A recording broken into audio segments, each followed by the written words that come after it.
Baik, kita lanjutkan. Nah, menurut Sokrates, moralitas itu punya dua syarat. Yang pertama reason, yang kedua impartiality. Reason itu nalar, masuk akal. Jadi perbuatan baik itu pasti masuk akal. Berarti apa? Pasti mudah dicari argumen rasionalnya. Cirinya rasional. Tidak ada kebaikan yang tidak masuk akal. Kenapa sih kok kita harus menghargai orang tua? Itu kan menjawabnya mudah sekali. Kenapa kok kita harus jujur, tidak boleh bohong? Itu menjawabnya gampang. Masuk akal. Kenapa kita tidak boleh ngambil miliknya orang lain? Mencuri haknya orang lain. Itu kan belum dijawab pun rasanya akal sudah bisa menerima kalau kita itu jangan ngambil haknya orang lain. Ini namanya ciri perbuatan moral itu reason. Kok ada satu perbuatan kamu ngakunya moral tapi ketika ditanya alasannya bulet. Ini sebenarnya baik Pak, tapi kalau dilihat dari sudut sana dengan perspektif ini, pakai teori ini itu baru kelihatan baiknya. Kalau sekilas belum kelihatan Pak, itu kemungkinan enggak. Terlalu rumit. Biasanya perbuatan baik itu langsung bisa ditangkap dengan akal, masuk akal sudah. Jadi tidak perlu dipikir rumit. Yang kedua, cirinya perbuatan moral itu imparsial.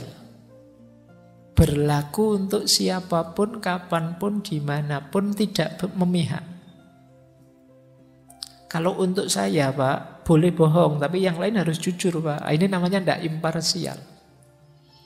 Jadi ya semuanya sudah. Kalau tidak boleh korupsi, ya semua tidak boleh korupsi. Dan tidak boleh dicari-cari situasi yang membolehkan korupsi. Jadi ini prinsip imparsial. Kapanpun dan dimanapun, pada siapapun, ini bisa diterapkan. Kalau masih milih-milih, menyeleksi dan lain sebagainya, kemungkinan ada pelanggaran moral. Jadi moral itu harus tidak memihak. Harus objektif ruang dan waktunya. Kapanpun, dimanapun, ya hukum itu berlaku. Nah ini namanya impartiality. Jadi kalau kalian bingung, Pak, yang saya lakukan ini bermoral apa tidak? Pertama-tama coba tanyakan pikiranmu. Masuk akal enggak yang kamu lakukan? Ada kegamangan enggak? Makanya Rasulullah itu kan kalau waktu ditanya dosa itu apa wahai Rasulullah? Jawabnya Rasulullah, mahaka fi sodrika. Apa yang tergetar membuatmu agak tidak enak, tidak nyaman. Ada yang tidak beres ini. Nah, kalau istilahnya Sokrates ya mungkin ya tidak masuk akal. Ada yang tidak cocok, tidak masuk. Itu kemungkinan dosa.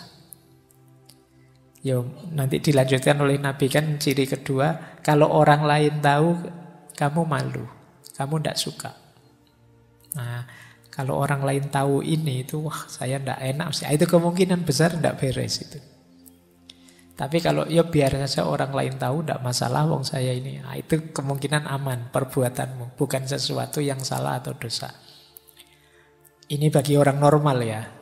Karena kadang-kadang ada yang tidak normal itu perilaku memalukan ya dipamer-pamerkan.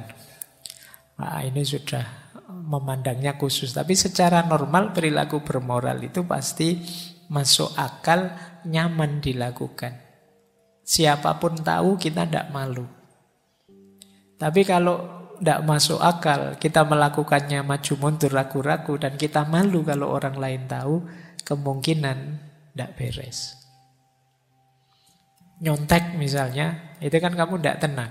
Apa ada mahasiswa ujian nyontek terus santai, mumpung bisa nyontek, enggak kan mesti dia ini harus cepat selesai, ini sebelum ketahuan kan gitu.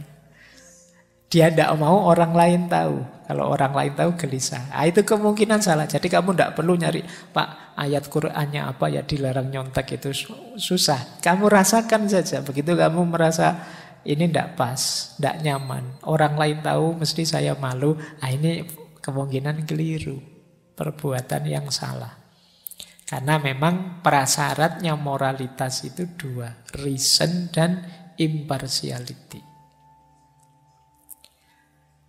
Baik, kita lanjutkan. Nah, di situ Sokrates nanti bilang bahwa sistem moralitas yang didasarkan pada nilai-nilai emosional sementara itu hanyalah ilusi belaka, konsep yang kasar yang tidak masuk akal dan tidak ada benarnya.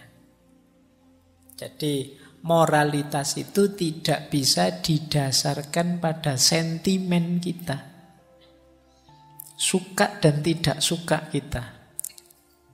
Kita kan itu sering memilih sesuatu dengan dasar suka dan tidak suka. Ini kan dasarnya emosi. Kata Sokrates, tidak masuk akal yang seperti itu. Kebaikan itu ya dasarnya pengetahuan, bukan emosi.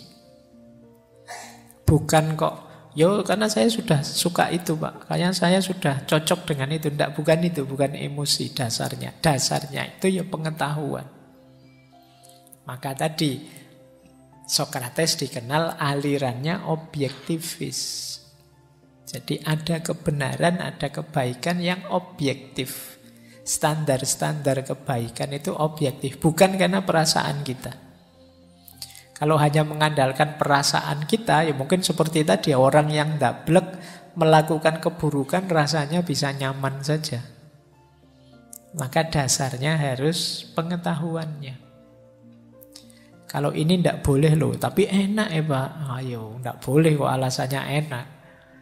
Tidak boleh, itu sudah standarnya begitu, dilarang. Jangan nyari enaknya saja, senengmu saja.